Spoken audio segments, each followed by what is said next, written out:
Canada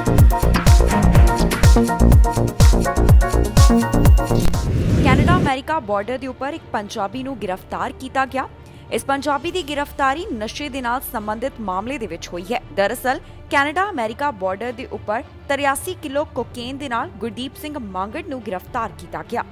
Gurdeep Singh ਮਾਂਗੜ ਦੇ ਵੱਲੋਂ commercial transport truck trailer ਦੇ ਵਿੱਚ ਨਸ਼ਾ ਲੁਕਾ ਕੇ ਲਿਜਾਇਆ ਜਾ ਰਿਹਾ ਸੀ। ਅਜਿਹਾ ਕਰਨ ਦੇ ਉੱਪਰ ਕੈਨੇਡੀਅਨ ਬਾਰਡਰ ਅਧਿਕਾਰੀ ਅਤੇ RCMP ਵੱਲੋਂ ਇਸ ਪੰਜਾਬੀ ਨੂੰ ਗ੍ਰਿਫਤਾਰ ਕੀਤਾ ਗਿਆ ਤੇ ਇਸ ਦੇ ਉੱਪਰ ਚਾਰਜ ਲਗਾਏ ਗਏ ਹਨ। ਜਾਣਕਾਰੀ ਦੇ ਮੁਤਾਬਕ ਇਹ ਘਟਨਾ 9 ਅਗਸਤ 2021 ਵਾਲੇ ਦਿਨ ਸਾਹਮਣੇ ਆਈ। ਸੈਕੰਡਰੀ ਇਨਸਪੈਕਸ਼ਨ ਦੇ ਵਾਸਤੇ ਮਾਂਗੜ ਦੇ ਟਰੱਕ ਟ੍ਰੇਲਰ ਨੂੰ ਬਾਹਰ ਕੱਢਿਆ ਗਿਆ ਤੇ ਜਦੋਂ ਇਸ ਟਰੱਕ ਟ੍ਰੇਲਰ ਦੀ ਜਾਂਚ ਕੀਤੀ ਗਈ ਤੇ ਇਸ ਦੇ ਵਿੱਚੋਂ ਵੱਡੀ ਮਾਤਰਾ ਦੇ ਵਿੱਚ ਨਸ਼ਾ ਬਰਾਮਦ ਹੋਇਆ। ਜਾਣਕਾਰੀ ਦੇ ਮੁਤਾਬਕ ਇਸ ਮਾਮਲੇ ਸੰਬੰਧੀ ਗੁਰਦੀਪ ਸਿੰਘ ਮਾਂਗੜ ਦੀ ਜਲਦ ਹੀ ਕੋਰਟ ਦੇ ਵਿੱਚ ਪੇਸ਼ੀ ਹੋਵੇਗੀ। ਮਾਂਗੜ ਦੀ ਕੋਰਟ ਦੇ ਵਿੱਚ ਪੇਸ਼ੀ ਵਾਸਤੇ 19 ਅਗਸਤ ਦਾ ਸਮਾਂ ਰੱਖਿਆ ਗਿਆ ਹੈ। ਹੁਣ ਤੱਕ ਇਸ ਮਾਮਲੇ ਸੰਬੰਧੀ ਜੋ ਜਾਣਕਾਰੀ ਸਾਹਮਣੇ ਆਈ ਹੈ ਉਸ ਦੇ ਮੁਤਾਬਕ RCMP ਵੱਲੋਂ ਇਸ ਮਾਮਲੇ ਦੀ ਹੋਰ ਜਾਂਚ ਕੀਤੀ ਜਾ ਰਹੀ ਹੈ ਤੇ ਹੁਣ ਤੱਕ ਇਹ ਜਾਣਕਾਰੀ ਸਾਂਝੀ ਕੀਤੀ ਗਈ ਹੈ ਕਿ ਕੈਨੇਡਾ ਅਮਰੀਕਾ ਬਾਰਡਰ ਦੇ ਉੱਪਰ 83 ਕਿਲੋ ਕੋਕੇਨ ਦੇ ਨਾਲ ਗੁਰਦੀਪ ਸਿੰਘ ਮਾਂਗੜ ਨੂੰ ਗ੍ਰਿਫਤਾਰ ਕੀਤਾ ਗਿਆ ਅਤੇ ਇਸ ਦੇ ਉੱਪਰ ਚਾਰਜ ਲਗਾਏ ਗਏ ਹਨ। ਕੈਲੀਫੋਰਨੀਆ ਦੇ ਇੱਕ ਰੈਸਟੋਰੈਂਟ ਦੇ ਵਿੱਚ ਗ੍ਰਾਹਕ ਅਤੇ ਕਰਮਚਾਰੀ ਦੇ ਵਿੱਚ ਝਗੜਾ ਹੋਇਆ ਤੇ ਇਹ ਝਗੜਾ ਇੱਥੋਂ ਤੱਕ ਪਹੁੰਚ ਗਿਆ ਕਿ ਗ੍ਰਾਹਕ ਵੱਲੋਂ ਇਸ ਰੈਸਟੋਰੈਂਟ ਨੂੰ ਅੱਗ ਲਗਾ ਦਿੱਤੀ ਗਈ।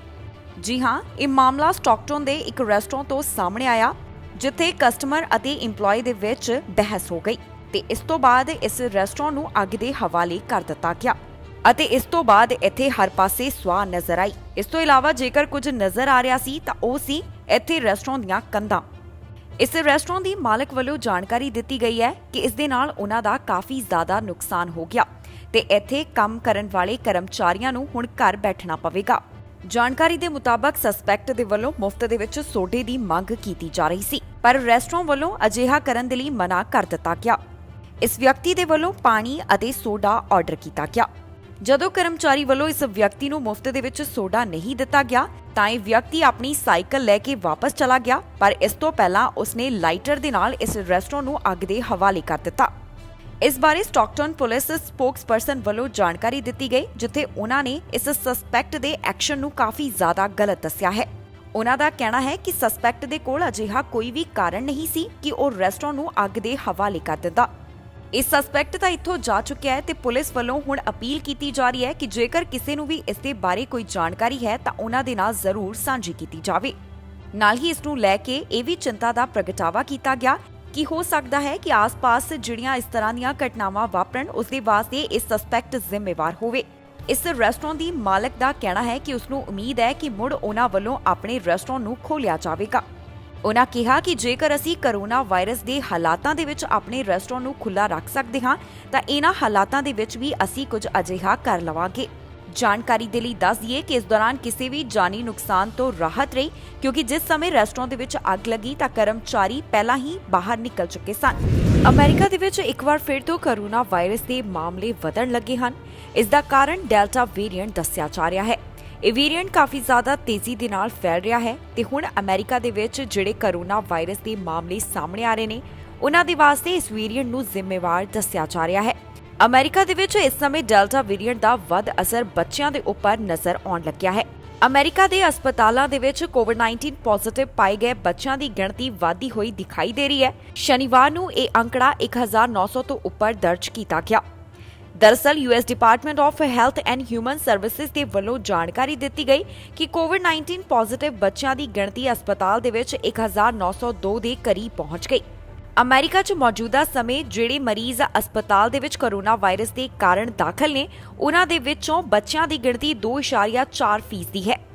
ਜਿਨ੍ਹਾਂ ਬੱਚਿਆਂ ਦੀ ਉਮਰ 12 ਸਾਲ ਤੋਂ ਘੱਟ ਹੈ ਉਹਨਾਂ ਦੇ ਵਾਸਤੇ ਅਜੇ ਕੋਈ ਵੀ ਕੋਵਿਡ-19 ਵੈਕਸੀਨ ਮਨਜ਼ੂਰ ਨਹੀਂ ਹੋਇਆ ਜਿਸ ਦੇ ਚੱਲਦਿਆਂ ਬੱਚਿਆਂ ਦੇ ਵਿੱਚ ਵੀ ਕੋਵਿਡ ਵਾਇਰਸ ਦਾ ਪ੍ਰਭਾਵ ਦੇਖਣ ਨੂੰ ਮਿਲ ਰਿਹਾ ਹੈ। ਇਹਨਾਂ ਵਧਦੇ ਹੋਏ ਮਾਮਲਿਆਂ ਨੂੰ ਧਿਆਨ ਵਿੱਚ ਰੱਖਦਿਆਂ ਫਲੋਰੀਡਾ, ਟੈਕਸਸ, ਐਰੀਜ਼ੋਨਾ ਇੱਥੇ ਵਿਦਿਆਰਥੀਆਂ ਦੇ ਵਾਸਤੇ ਮਾਸਕ ਲਾਜ਼ਮੀ ਕਰ ਦਿੱਤਾ ਗਿਆ ਹੈ। ਹਾਲ ਹੀ ਦੇ ਵਿੱਚ ਕੈਲੀਫੋਰਨੀਆ ਤੋਂ ਵੀ ਜਾਣਕਾਰੀ ਸਾਹਮਣੇ ਆਈ ਸੀ ਜਿੱਥੇ ਕੈਲੀਫੋਰਨੀਆ ਅਮਰੀਕਾ ਦਾ ਅਜਿਹਾ ਪਹਿਲਾ ਸੂਬਾ ਬਣਨ ਜਾ ਰਿਹਾ ਹੈ ਜਿੱਥੇ ਸਕੂਲ ਸਟਾਫ ਦੇ ਵਾਸਤੇ ਕੋਵਿਡ-19 ਵੈਕਸੀਨ ਨੂੰ ਲਾਜ਼ਮੀ ਕੀਤਾ ਜਾਵੇਗਾ। ਦੱਸਣਯੋਗ ਹੈ ਕਿ ਅਮਰੀਕਾ ਦੇ ਵਿੱਚ ਕਾਫੀ ਜ਼ਿਆਦਾ ਆਬਾਦੀ ਨੂੰ ਕੋਵਿਡ-19 ਵੈਕਸੀਨ ਲੱਗ ਚੁੱਕੀ ਹੈ ਪਰ ਜਿਨ੍ਹਾਂ ਵੱਲੋਂ ਅਜੇ ਤੱਕ ਕੋਵਿਡ-19 ਵੈਕਸੀਨ ਹਾਸਲ ਨਹੀਂ ਕੀਤਾ ਗਿਆ ਉਹਨਾਂ ਵਾਸਤੇ ਚਿੰਤਾ ਦਾ ਪ੍ਰਗਟਾਵਾ ਕੀਤਾ ਜਾ ਰਿਹਾ ਹੈ। ਅਮਰੀਕਾ ਦੇ ਰਾਸ਼ਟਰਪਤੀ ਜੋ ਬਾਈਡਨ ਵੱਲੋਂ ਵੀ ਅਪੀਲ ਕੀਤੀ ਗਈ ਕਿ ਜਿਹੜੇ ਅਮਰੀਕਨਸ ਨੇ ਅਜੇ ਕੋਰੋਨਾ ਵੈਕਸੀਨ ਹਾਸਲ ਨਹੀਂ ਕੀਤੀ ਉਹ ਵੀ ਜਲਦ ਇਹ ਟੀਕਾ ਲਗਵਾ ਲੈਣ, ਕਿਉਂਕਿ ਅਜਿਹਾ ਕਰਨ ਤੇ ਉਹਨਾਂ ਵੱਲੋਂ ਡੈਲਟਾ ਵੇਰੀਐਂਟ ਤੋਂ ਆਪਣਾ ਬਚਾਅ ਕੀਤਾ ਜਾ ਸਕਦਾ ਹੈ। ਸਿਹਤ ਮਾਹਿਰਾਂ ਦਾ ਕਹਿਣਾ ਹੈ ਕਿ ਮੌਜੂਦਾ ਸਮੇਂ ਜਿਹੜੇ ਕੋਰੋਨਾ ਦੇ ਮਾਮਲੇ ਅਮਰੀਕਾ ਦੇ ਵਿੱਚ ਦਰਜ ਕੀਤੇ ਜਾ ਰਹੇ ਨੇ, ਉਹਨਾਂ ਵਿੱਚੋਂ ਜ਼ਿਆਦਾਤਰ ਕੇਸਿਸ ਉਹਨਾਂ ਦੇ ਨਾਲ ਸੰਬੰਧਿਤ ਨੇ ਜਿਨ੍ਹਾਂ ਵੱਲੋਂ ਅਜੇ ਤੱਕ ਕੋਵਿਡ-19 ਵੈਕਸੀਨ ਨਹੀਂ ਲਗਵਾਈ ਗਈ। ਟਵਿੱਟਰ ਵੱਲੋਂ ਕੈਨੇਡਾ ਅਤੇ ਅਮਰੀਕਾ ਦੇ ਵਿੱਚ ਆਪਣੇ ਦਫ਼ਤਰਾਂ ਨੂੰ ਮੁੜ ਤੋਂ ਖੋਲ੍ਹਿਆ ਗਿਆ ਅਤੇ ਨਾਲ ਹੀ ਕਰਮਚਾਰੀਆਂ ਦੇ ਵਾਸਤੇ ਵੈਕਸੀਨੇਸ਼ਨ ਦੇ ਨਾਲ ਸੰਬੰਧਿਤ ਐਲਾਨ ਕੀਤਾ ਗਿਆ। ਟਵਿੱਟਰ ਦਾ ਕਹਿਣਾ ਹੈ ਕਿ ਇੱਥੇ ਕੰਮ ਕਰਨ ਵਾਲੇ ਕਰਮਚਾਰੀਆਂ ਦੇ ਵਾਸਤੇ ਕੋਵਿਡ-19 ਵੈਕਸੀਨ ਲਗਵਾਉਣੀ ਜ਼ਰੂਰੀ ਹੋਵੇਗੀ। ਟਵਿੱਟਰ ਵੱਲੋਂ ਜੋ ਜਾਣਕਾਰੀ ਦਿੱਤੀ ਗਈ ਉਸ ਦੇ ਮੁਤਾਬਕ ਜਿਹੜੇ ਕਰਮਚਾਰੀ ਵਾਪਸ ਕੰਮ ਦੇ ਉੱਪਰ ਪਰਤਣਗੇ ਉਹਨਾਂ ਵੱਲੋਂ ਕੋਵਿਡ-19 ਵੈਕਸੀਨ ਦੇ 2 ਸ਼ਾਟ ਹਾਸਲ ਕੀਤੇ ਹੋਣੇ ਜ਼ਰੂਰੀ ਨੇ। ਇਸ ਬਾਰੇ ਟਵਿੱਟਰ ਕੈਨੇਡਾ ਦੇ ਸਪੋਕਸਪਰਸਨ ਵੱਲੋਂ ਜਾਣਕਾਰੀ ਦਿੰਦਿਆਂ ਕਿਹਾ ਗਿਆ ਕਿ ਉਹਨਾਂ ਵਾਸਤੇ ਇਸ ਸਮੇਂ ਸੁਰੱਖਿਆ ਸਭ ਤੋਂ ਪਹਿਲਾਂ ਹੈ। ਦੱਸ ਦਈਏ ਕਿ ਕੈਨੇਡਾ ਦੇ ਵਿੱਚ ਟਵਿੱਟਰ ਕੋਲ 150 ਦੇ ਕਰੀਬ ਕਰਮਚਾਰੀ ਹਨ ਜਿਹੜੇ ਜ਼ਿਆਦਾਤਰ ਟੋਰਾਂਟੋ ਬੇਸਡ ਨੇ। ਜ਼ਿਕਰਯੋਗ ਹੈ ਕਿ ਵੱਖ-ਵੱਖ ਕੰਪਨੀਆਂ ਦੇ ਵੱਲੋਂ ਆਪਣੇ ਕਰਮਚਾਰੀਆਂ ਦੇ ਲਈ ਵੈਕਸੀਨੇਸ਼ਨ ਦੇ ਨਾਲ ਸੰਬੰਧਿਤ ਵੱਖ-ਵੱਖ ਐਲਾਨ ਕੀਤੇ ਜਾ ਰਹੇ ਨੇ। ਕਈ ਕੰਪਨੀਆਂ ਦੇ ਵੱਲੋਂ ਕਰਮਚਾਰੀਆਂ ਦੇ ਲਈ ਕੋਵਿਡ-19 ਵੈਕਸੀਨ ਨੂੰ ਲਾਜ਼ਮੀ ਕੀਤਾ ਜਾ ਰਿਹਾ ਹੈ, ਜਦਕਿ ਕਈ ਕੰਪਨੀਆਂ ਦੇ ਵੱਲੋਂ ਅਜਿਹਾ ਕਦਮ ਅਜੇ ਨਹੀਂ ਚੁੱਕਿਆ ਜਾ ਰਿਹਾ। ਇਸ ਤੋਂ ਪਹਿਲਾਂ ਨੈਟਫਲਿਕਸ ਦੇ ਵੱਲੋਂ ਵੀ ਐਲਾਨ ਕੀਤਾ ਗਿਆ ਕਿ ਇੱਥੇ ਕੰਮ ਕਰਨ ਵਾਲੇ ਕਰਮਚਾਰੀ ਅਤੇ ਕ੍ਰਿਊ ਦੇ ਕੋਵਿਡ-19 ਵੈਕਸੀਨ ਲੱਗੀ ਹੋਣੀ ਜ਼ਰੂਰੀ ਹੈ, ਜਿਸ ਤੋਂ ਬਾਅਦ ਕਈ ਕੰਪਨੀਆਂ ਦੇ ਵੱਲੋਂ ਅਜਿਹਾ ਕਦਮ ਚੁੱਕਿਆ ਗਿਆ। ਇਸੇ ਕਤਾਰ ਦੇ ਵਿੱਚ ਟਵਿੱਟਰ ਦਾ ਨਾਮ ਵੀ ਸ਼ਾਮਿਲ ਹੋ ਗਿਆ, ਜਿੱਥੇ ਉਹਨਾਂ ਵੱਲੋਂ ਕੈਨੇਡਾ ਦਫ਼ਤਰ ਦੇ ਬਾਰੇ ਜਾਣਕਾਰੀ ਦਿੱਤੀ ਗਈ ਕਿ ਇੱਥੇ ਕੰਮ ਤੇ ਵਾਪਸ ਪਰਤਣ ਵਾਲੇ ਕਰਮਚਾਰੀਆਂ ਦੇ ਕੋਵਿਡ-19 ਵੈਕਸੀਨ ਲੱਗੀ ਹੋਣੀ ਜ਼ਰੂਰੀ ਹੈ ਤੇ ਇਹਨਾਂ ਕਰਮਚਾਰੀਆਂ ਵੱਲੋਂ ਕੋਵਿਡ-19 ਵੈਕਸੀਨ ਦੇ 2 ਡੋਜ਼ ਲਗਵਾਏ ਹੋਣੇ ਜ਼ਰੂਰੀ ਨੇ। ਦੱਸਣਯੋਗ ਹੈ ਕਿ ਕੈਨੇਡਾ ਦੇ ਵਿੱਚ ਵੀ ਇੱਕ ਵਾਰ ਫਿਰ ਤੋਂ ਕੋਰੋਨਾ ਵਾਇਰਸ ਦੇ ਮਾਮਲਿਆਂ ਦੀ ਰਫ਼ਤਾਰ ਵਧਦੀ ਹੋਈ ਦਿਖਾਈ ਦੇ ਰਹੀ ਹੈ, ਜਿਸ ਨੂੰ ਲੈ ਕੇ ਮਾਹਿਰਾਂ ਵੱਲੋਂ ਲਗਾਤਾਰ ਚਿੰਤਾ ਦਾ ਪ੍ਰਗਟਾਵਾ ਕੀਤਾ ਜਾ ਰਿਹਾ ਹੈ। ਇਸ ਦੇ ਨਾਲ ਹੀ ਵੱਖ-ਵੱਖ ਕਾਰੋਬਾਰ ਵੀ ਵੈਕਸੀਨੇਸ਼ਨ ਦੇ ਨਾਲ ਸੰਬੰਧਿਤ ਐਲਾਨ ਕਰ ਰਹੇ ਨੇ ਤਾਂ ਕਿ ਮੁੜ ਤੋਂ ਪਹਿਲਾਂ ਵਰਗੇ ਹਾਲਾਤ ਨਾ ਬਣ ਸਕਣ। ਟਵਿੱਟਰ ਵੱਲੋਂ ਵੀ ਮੌਜੂਦਾ ਸਮੇਂ ਹਾਲਾਤਾਂ ਨੂੰ ਦੇਖਦਿਆਂ ਇਹ ਕਦਮ ਚੁੱਕਿਆ ਜਾ ਰਿਹਾ ਹੈ, ਜਿੱਥੇ ਕੰਮ ਤੇ ਵਾਪਸ ਆਉਣ ਵਾਲੇ ਕਰਮਚਾਰੀਆਂ ਦੇ ਲਈ ਕੋਵਿਡ-19 ਵੈਕਸੀਨ ਦੇ 2 ਡੋਜ਼ ਜ਼ਰੂਰੀ ਕੀਤੇ ਜਾ ਰਹੇ ਹਨ। ਪੰਜਾਬ ਦੇ ਚੈਨਲ ਨੂੰ ਸਬਸਕ੍ਰਾਈਬ ਕਰੋ ਤੇ ਨਾਲ ਹੇਠ ਦਿੱਤੇ ਹੋਏ ਬੈਲ ਆਈਕਨ ਦੇ ਬਟਨ ਦਬਾਓ। ਸਤਿ ਸ਼੍ਰੀ ਅਕਾਲ।